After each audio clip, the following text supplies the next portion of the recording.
men look, sometimes men today look for women like that. You know, someone to take care of them because that's the way society has set it up for them. But it doesn't work. And that's why the relationships don't work. Powerful. Have mercy. Powerful. However, it goes on. It was all very long ago, I admit. It's an old story, so terribly outdated, but how fascinating to those who care to ponder the mysteries of human nature. For you know as well as I that woman's true desire is woman's true desire, and that habits, customs, and styles have no profound influence on it. Did you get that?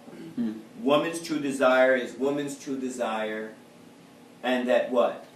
Habits, customs, styles. Once you accept God as your personal, Jesus as your personal Savior, customs, habits, and styles are gone. They don't mean anything anymore. Now you're on a different plan. You're on God's plan. So your every word, your every thought, your every deed must harmonize with His plan. You understand what I'm saying? And therefore, it's not like, well, it's not my custom. You know, that's not the way we do things. No, we need to know how God does things and be willing to do it the way He does it. Are you feeling what I'm saying? In other words, it says, woman's true desire. What does she really want more than anything else? What is her ultimate will? Her most basic need? Is it to have children? To be rich and successful? To be beautiful and young? Or is it to be loved, to feel love, and to know that she's loved? And if it can only be one of those categories, which one would you choose? Be loved. You know, every woman says that. They all say that. They say to be loved. To feel loved. Hold on. That's that group, though. Yeah. Because you said to be loved. Be loved, feel loved. Because they're not all the same. To be loved is one thing. To feel love is another thing. And to know that she's loved is another thing. They're all different. And whether you like it or not, when God created you, He created you to experience those three categories. Those three experiences. They go together. Yes, they do.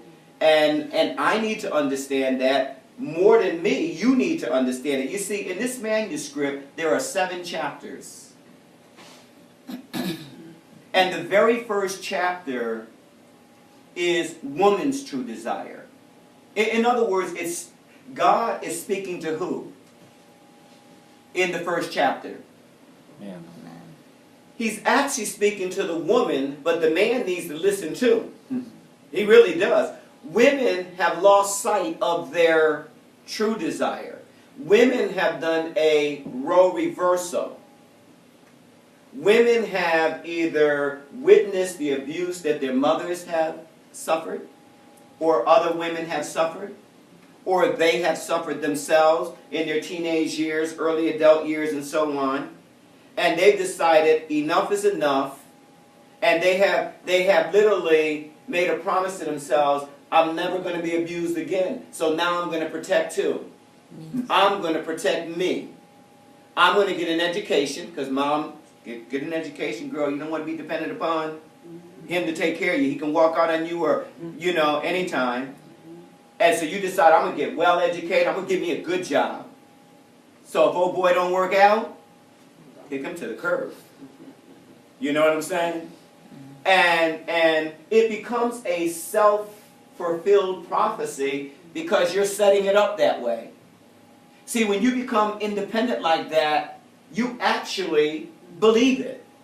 And that gift God gave you, that femininity that He gave you, that part of you that was so attractive to Him, is fading away.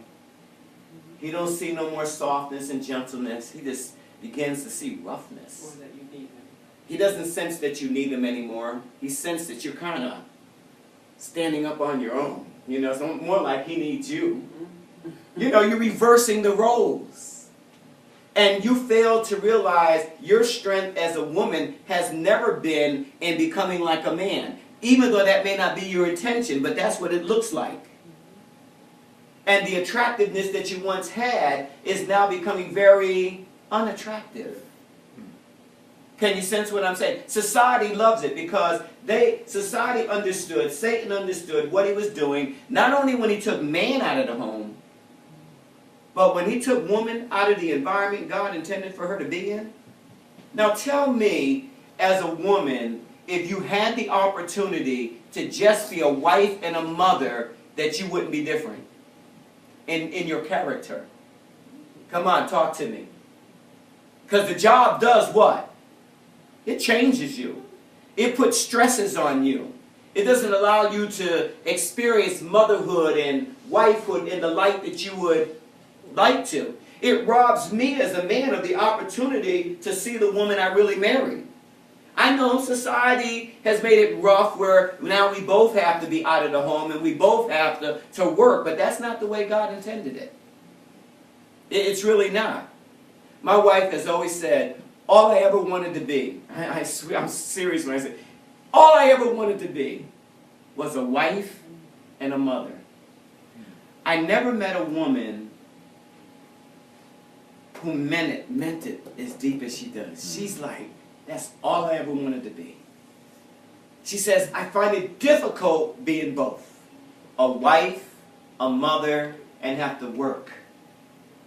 And I'm like, wow, that's deep.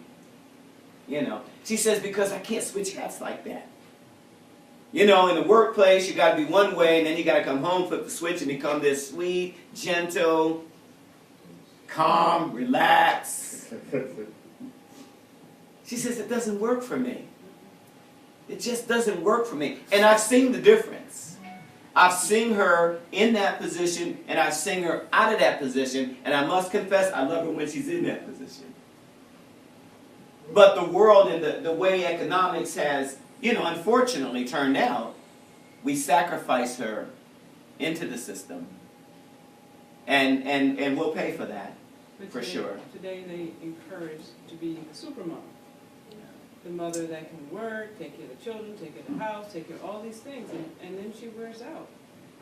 I mean, you take, for instance, you know, I use it, you take Hillary Clinton, for instance.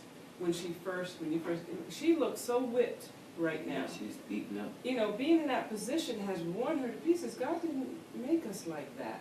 Emotionally, we can't handle it because, like I said, we flow like a river. So whatever happens at the job, you carry it home, it affects your children, it affects your home. It's just a part of you, you know? And we were created that way because in the home life, when you have children, you have to multitask, you have to be your brain here, brain there, you know, for the husband, for the children, for the house, and you learn how to do that.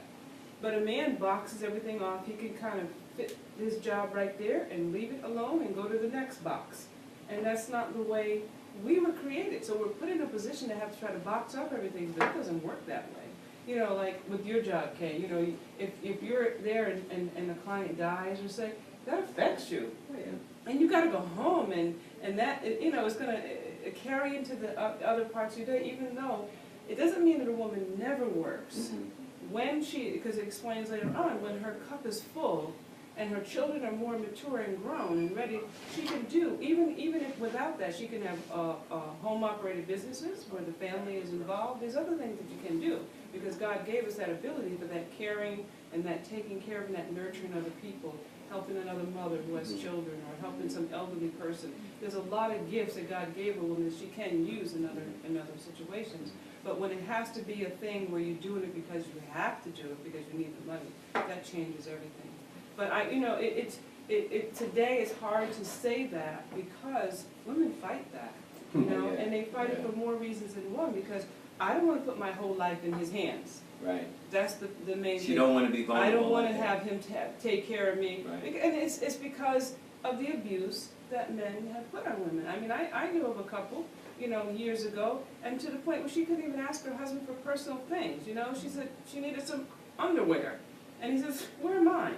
You know, that type of abuse sends a woman out there. I'm not going to live under this. I'm going to get me a job and take care of myself because it's humiliating. You know, and so there's a lot of areas and things that happen in a woman's life that causes her to say, you know what, I don't know. So when it says she needs to be loved, let's talk about that. What does it mean she needs to be loved? She needs to be chosen always. Wow. You'll notice the book says she needs to be loved. My wife's attached always. No, it's in there.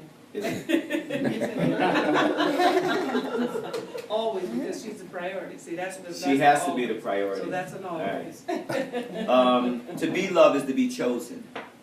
When a woman truly wants to be loved, she has to wait until someone wants to love her. She's not on the hunt. She's not the hunter. She's not the giver. She's supposed to remain in a position of receiver. What are women today? The other way around. Yeah, they're hunting. I'm gonna find me a man. They won't find him, all right. They're jumping from the pan into the fire. Fire. And then when always, if she's not, in other words, she has to be chosen even not to just be married, but Yes. she has to become the priority in his life. And men are afraid of that because they feel like if I let her be the priority, she's going to want me all the time, I'm not going to be able to do anything. Mhm. But there is a, I call it another dynamics to the human need. When we get our needs fulfilled, we feel safe to separate, just like children. When children's needs are fulfilled, they're okay, mommy, they can go off, go play and not have mommy by her side. But clingy children mean I'm not getting what I need.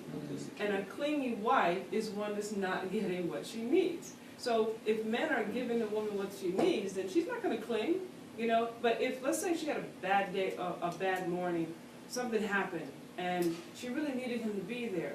And he says, okay, honey, I'll be right here with you, I won't even go to work. She said, oh, okay, now you can go. She just wanted to know that he would stay there with her. She doesn't want him to have to stay home, but she just wanted to know, will you choose me when I need you? And then once she knows that, most of the time, depending on what it is, she'll say, okay, I'm okay now, you can go. And that's what men don't realize, and that's what women don't realize, that they'll get, when they get what they need, it's a more freedom. So she needs to be loved. You're with me on that, right? And as Cherie says, always. In other words, she has to be the priority. Priority means she needs to be, and we're not talking about God, because we know God is always first. But then she needs to be there. Like they say, there's 4 priorities of a beloved woman: her husband, her children, her nest, which is her home, and then her work, and in that order.